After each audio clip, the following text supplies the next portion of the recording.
Las efemérides forman parte de los relatos de la construcción de nuestra historia, de nuestra patria, de nuestra soberanía. Y por eso se hace necesario reflexionar sobre ellas antes de abordarlas. Entenderlas como una construcción histórica siempre nos abre panoramas variados para el trabajo de ellas dentro del aula.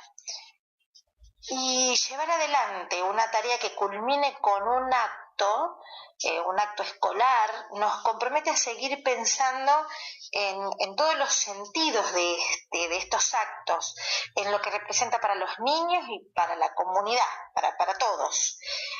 Hay que buscar ese difícil equilibrio entre armar un acto que nos involucre o que involucre contenido, trabajo, proceso y esa producción genuina de los alumnos que sea relevante.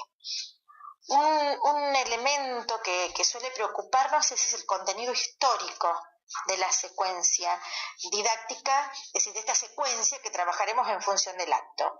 En algunos años, tomar como contenido los sucesos históricos de la efeméride en cuestión interrumpen muchas veces el desarrollo curricular del momento, o a veces resulta difícil conceptualmente para las edades de los alumnos.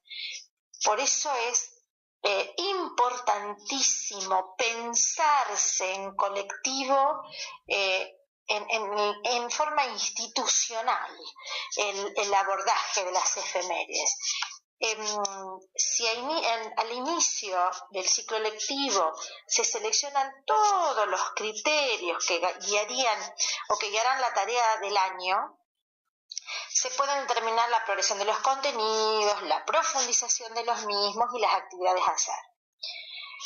Por ello, como cualquier otra efeméride, el 9 de julio puede entenderse y trabajarse desde múltiples miradas o ejes, pero la celebración este año de esta efeméride tiene el trabajo de todas las actividades. Por eso hay que pensarla y repensarla desde el inicio del año escolar.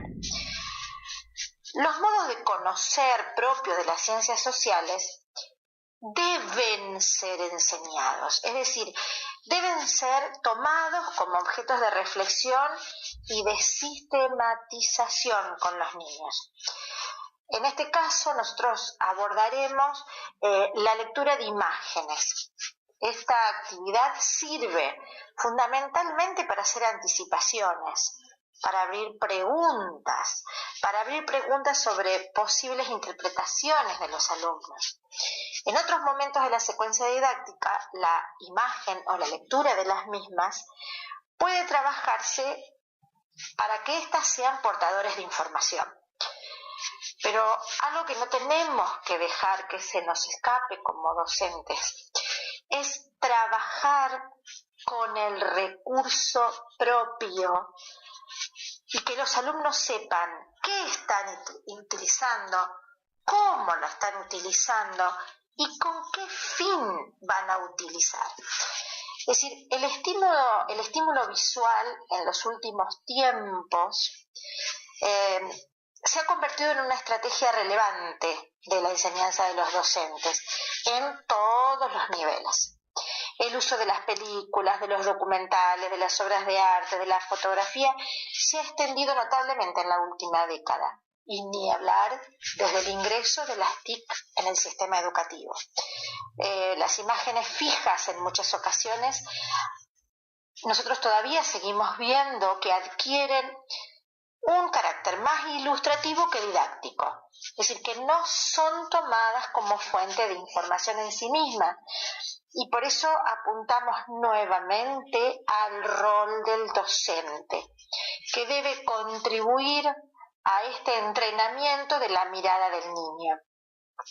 El uso de la imagen como recurso para la enseñanza solo es válida si se encuadra como una estrategia didáctica que las interrogue como verdaderas fuentes de información, ya que junto con otros recursos como los mapas, los objetos directos, es decir, otro tipo de recursos, ¿sí?, puedan fortalecer y ayudar a interpretar mayormente el recorte temático.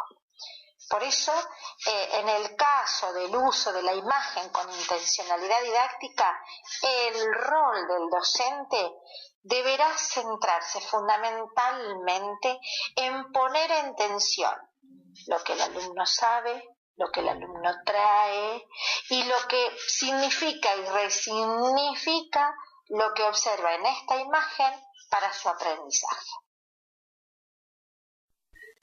Para trabajar la imagen como recurso para la enseñanza y con intencionalidad didáctica, desde el área TIC se presenta la realización de una narración digital mediante el programa Fotos Narradas. Esto se basa en la idea de que aprender a resignificar mensajes audiovisuales y además ser creadores de este tipo de mensajes requiere el desarrollo de destrezas y capacidades que la escuela no contemplaba décadas atrás. Sin embargo, los requerimientos del nuevo siglo están directamente relacionados con el mundo de la comunicación y con la capacidad de identificar, clasificar, seleccionar, interpretar, procesar y producir información. ¿Cómo siguió la historia?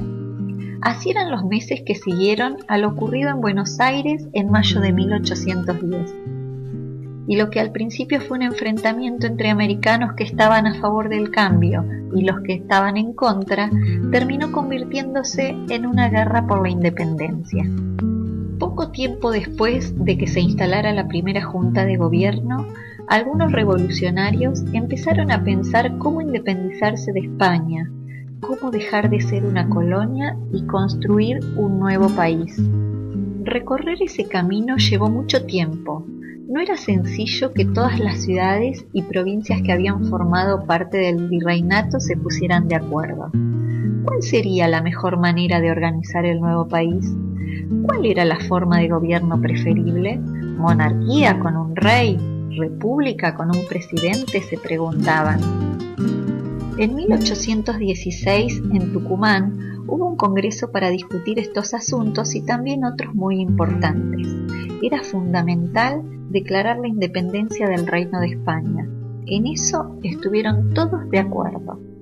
Algunas ciudades del antiguo virreinato enviaron representantes que declararon la independencia. Otras provincias no enviaron representantes al Congreso y por eso no participaron de la declaración de la independencia. Las actuales provincias patagónicas y la de Chaco y Formosa tampoco enviaron representantes porque en ese tiempo esos territorios estaban habitados por pueblos originarios. Finalmente, el 9 de julio de 1816, los diputados que asistieron al Congreso firmaron la Declaración de Independencia del Reino de España.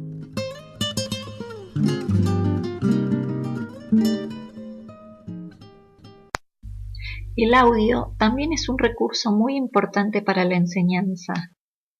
Debemos recuperar el valor decisivo, poderoso y necesario de la palabra en el aula.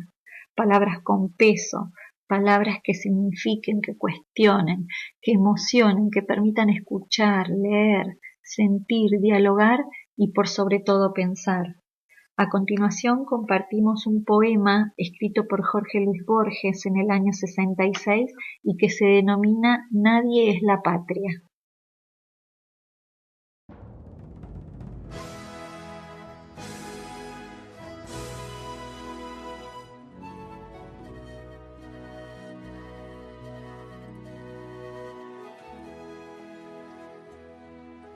Nadie es la patria, ni siquiera el jinete que alto en el alba de una plaza desierta rige un corcel de bronce por el tiempo, ni los otros que miran desde el mármol, ni los que prodigaron su bélica ceniza por los campos de América, o dejaron un verso o una hazaña o la memoria de una vida cabal en el justo ejercicio de los días.